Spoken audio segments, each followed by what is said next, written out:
If you wonder if you can remove sound from videos on the Redmi A5, let me quickly explain this. As we go into the gallery application and go quickly into the video right here, and as you can see, this video does have the sound. So the place where we can find the mute button or something like this is basically in the edit video settings right here. So this is the place where we will be able to find a function to mute video, to remove the sound from this video. But right here, all of these settings which we have is just like cropping the video. We can crop the video, as you can see, and there's nothing more actually we can do right here with this editing.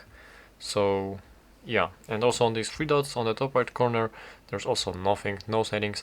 So this means that you are supposed to actually use some third-party applications to actually remove the sound from videos. You cannot do it with this regular default gallery application.